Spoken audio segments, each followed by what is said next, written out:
Avant de commencer cette vidéo, j'aimerais dire que se rétablir d'un trouble alimentaire, ce n'est pas simplement revenir à la manière dont on mangeait avant les restrictions, avant les régimes.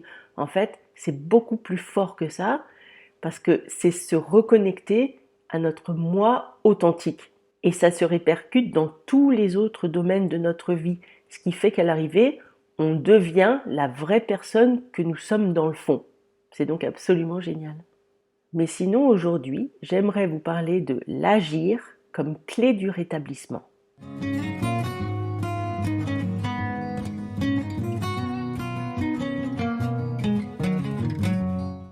Agir, en effet, c'est ce qui nous fait progresser beaucoup plus rapidement que tous les blablas qu'on peut avoir au sujet du rétablissement.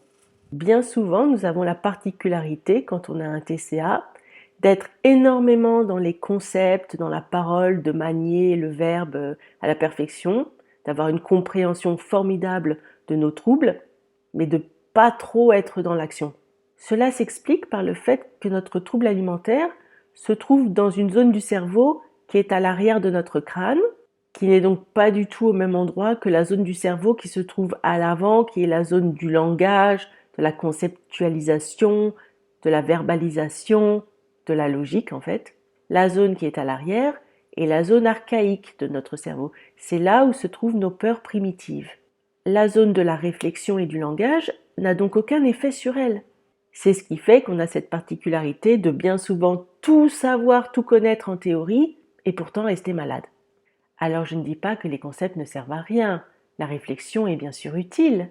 Simplement, elle n'aura aucun effet sur nos peurs archaïques. La seule façon pour faire bouger ces peurs, pour les faire disparaître, c'est l'agir. C'est en agissant qu'on fait tomber nos peurs archaïques. Par exemple, dans le cas de l'anorexie, notre cerveau archaïque pense que nous sommes en migration parce qu'il n'y a plus rien à manger dans notre environnement. Par conséquent, face à ça, notre corps bouge davantage, marche davantage et il n'a plus faim. C'est donc en mangeant davantage et en arrêtant de bouger qu'on montre à notre corps que là, il est bien arrivé dans son pays d'abondance. On lui fait la démonstration que la migration est terminée. En agissant donc, en mangeant et en se reposant, on montre à notre cerveau primitif qu'il n'a plus à avoir peur. L'action est aussi ce qui fonctionne en ce qui concerne notre image du corps, par exemple. Comment réussir à s'aimer comme on est, avec le corps que l'on a? Par l'action. C'est par l'action que nous pouvons recabler nos pensées. Pour arriver à s'aimer avec notre nouveau corps, il faut agir comme s'il n'y avait rien de mal avec ce corps-là. Il faut s'entraîner par nos pensées et par nos actions à faire comme si il n'y avait absolument rien qui n'aille pas avec notre corps. Parce que c'est le cas. Il n'y a absolument rien qui cloche avec nos corps.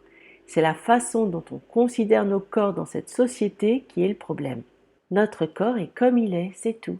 En vérité, il n'est ni gros, ni mince, ni grand, ni petit, ni quoi que ce soit. Il n'y a pas à le qualifier, il est comme il est, c'est tout.